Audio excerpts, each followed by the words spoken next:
For a man to come to capacity of carrying emotional load and mental workload, he has to decenter men, okay, and the whole of what makes up society, man and woman. He has to first of all decenter the entire thing, which is something that will never happen. He can do it to a certain degree, but he cannot completely do it. Because why? This socialization has held men deep, okay? It's one thing for you to be doing something that you have a conviction that that is the best thing for you to do, or that is the most humane thing to do. Anytime you're doing anything that looks very humanly, people applaud you for it. People look at you, even if they are not saying anything. You could see the satisfaction on their face, on their faces, right? For a man to actually connect emotionally to his family to the point of picking emotional load and picking mental load, he has to first of all get to a point where he will be comfortable doing that thing and not get praised or appreciated for it or anything, which is one thing for you to do something and not be appreciated for and have the willpower to keep on going. Then it's another thing for you to do that thing and have people shame you for doing it. And that shame is never going to end. It is going to be like a perpetual circle of shame. So if that man has to do that, he will have to let go of certain things and then be comfortable with other men shaming him for doing that. Okay. And of course, other women who are also male centered can in fact shame him for it. So those are the things he will have to deal with. Another thing is he can actually have the will to actually do it, but it is not just a question of will, okay?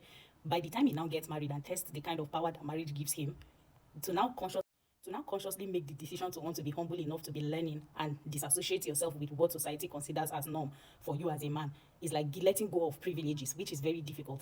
They can be able to let go of a few privileges here and there, which in turn also gives them accolade of being a good man, okay? But the actual emotional workload and mental workload is not visible to people outside the house. Your home will just be running smoothly, okay? Nobody will thank you for it. Take like backing a child outside. Recently, I saw a video of a man who carried his child outside and there was no mother in sight. Somebody recorded that man and posted on TikTok and say he's such a good man and people were appreciating him in the comments. That is a labor that he was doing and it was visible and people were praising him. I know before he left his house to get to that road, he must have had like at least 10 compliments. Mental work and emotional work is not always visible, hence the reason they call it invisible labor.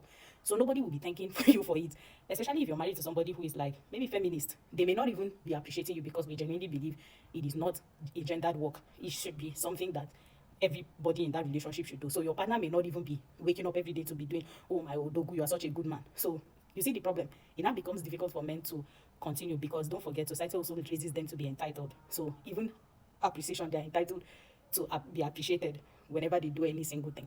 So yeah, the society doesn't give them accolade for emotional workload or for mental workload. So they will not even be patient enough or be humble enough to actually learn these things and be that person for their family. What most women who tell you that they're in partnership with their husbands do, that they tell you that, oh, they don't share emotional work, they don't share mental work. When they do the mental work, they ask the man to do it, to execute the physical part of it. So let's take, you're running out of, let's say ketchup in the house, you're running out of yam, you're running out of tomato, you're running out of this thing. You're the one who will notice it. Then the people who say they are married to good men, they are the ones that notice it. They make a note of those things and they can tell the guy, we're out of ketchup, we're out of mayo, we're out of yam, we're out of this. And then the man can buy it on his way back from work, for instance. That is what they attribute to him being a good man. But that work mentally is she took it. If she doesn't go to that kitchen and notice all these things are not there, that man will not notice. And they can go weeks, months without eating these things. Okay? Even when he goes to, let's say margarine, for instance, even when he goes to the dining to have bread and he doesn't see margarine on that table, he can have that bread like that or continue complaining about not seeing margarine. He may not notice that he's supposed to refill it. And even if he notices, it has to be something that he's the one benefiting from it. It won't be something that maybe children are the ones that are benefiting from it, right? So let's say maybe children's milk is out or Cerelac is out. If the woman doesn't notice that thing, that man will not notice it, okay? So when she notices, she let him know. Similar to emotional workload, like I said, a marriage or a relationship can be breaking for such a long time and the man will not even notice. Maybe he makes an attempt to sleep with her and the good man and she rejects him. He can just be like, okay. He will not even bother, except it has gotten to the point where he's now noticing that he's been starved of sex or something. For a man to even notice, it must have gotten to the point where it is affecting him gravely, okay? But as long as he's not affected, he doesn't care, okay? They will not notice that energy shift in the house. They will not notice the emotional need of children. If you know anybody who has had like an autistic child, go ahead and ask like at least 1,000 mothers with autistic children. They will tell you they were the first people who noticed the symptoms of that autism before they went to the hospital. Why? Because these men are not paying attention to these children in that manner. You could see, take a look at birthday parties when children are doing maybe 1 year birthday or 5 years. I don't even really care about that 1 year birthday. But let's say like 5 years old, right, for their birthdays. What is it that in that planning, you will see that the mother has gone ahead to know the cartoon character that her children love best and buy things, maybe cake, the decor, the dress, or the outfit will go according to what that child wants. If it's a boy, you could see maybe Spider-Man or Batman or whatever the cartoon character that child likes. Those things are emotional work. When have you ever seen a man, even the good man, great guy type of father, going to ahead to do all those kind of things? In fact, a lot of them don't see why children celebrate birthdays. They don't put energy into the planning of those celebrations. Take wishing a child happy birthday and all that. A lot of them can forget their children's birthdays. They don't know. They can't tell you their children's teachers' names. They can't tell you, but a woman can remember even her child's teacher's birthday to package something to send to that teacher just so the teacher would at least be kind to her child or have a little bit of preferential treatment to her child or something like that. Or when it is her birthday. These things are, women do these things to protect their children, right? But you guys don't see them as protectors. I've seen mothers pack gift packs to give their children's teachers just so their children don't get abused in school. While we can debate whether that is good or bad, it is an attempt to protect her child. That is something men don't go about thinking about. Now take a look at all the examples I've been giving here and there, here and there. These are a lot of examples that I've been given. Now imagine learning this thing as an adult. When will you have the humility to be patient to actually learn all of these things? Women acquire these things gradually from childhood till they become adults. Men are not equipped for partnership. They are not equipped for these heterosexual marriages that they are for, and women who are equipped for it are now forced to be with men who are not equipped, and then these same men who are not equipped are now said to be leaders of that relationship. So somebody who is not equipped is now the one who is equipped is now supposed to be under that person, and then the person is there causing confusion, and your effort, instead of being appreciated and utilized in the home, it is utilized without recognition and also some form of abuse coming down to you again. Those are the things those are where the problems lie. That is why you see people even talk about a father figure in the house. They simply just talk about who will scare the children. When you hear them talk about a father figure in the house, they are talking about who will scare those children into compliance, not necessarily who will emotionally be there for the children. It is impossible for both partners to share emotional load, except, of course, you are in a woman-woman relationship.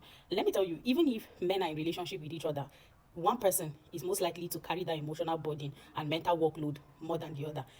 You could see the possibility of this when women are in relationship with each other. They could share emotional load and mental load of that relationship. But as far as it is a heterosexual relationship, it is not possible. And this heavily is because of how men are socialized. Men are rotten. They are raised poorly. That is what you need to understand. It's not like they are generally incapable of doing these things. While other people may not agree, I have a lot of people argue with me that, it is a men's natural being, it's a biological thing. I disagree, because if it is a biological thing, then we shouldn't have a problem with them showing up as their natural self, okay? It is a social purpose. It is a social problem. That is why we are talking about it. You should not have a problem with somebody's biological programming or biological setup. So it is not a biological problem. It is a social problem.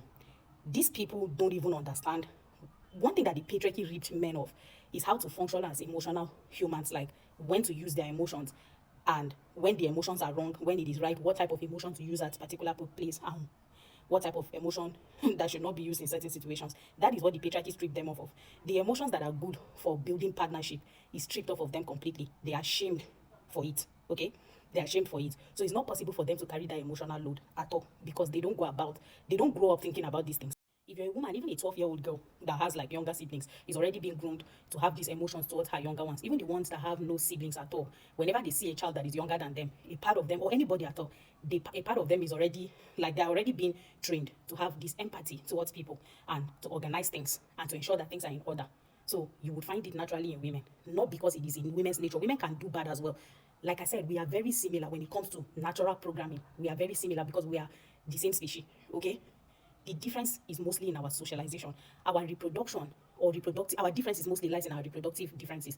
But our reproductive differences make up a very small part of our life. But we've just maximized that small part of our life and make the whole of human being around it. Hence the reason there's like a lot of confusion in the world.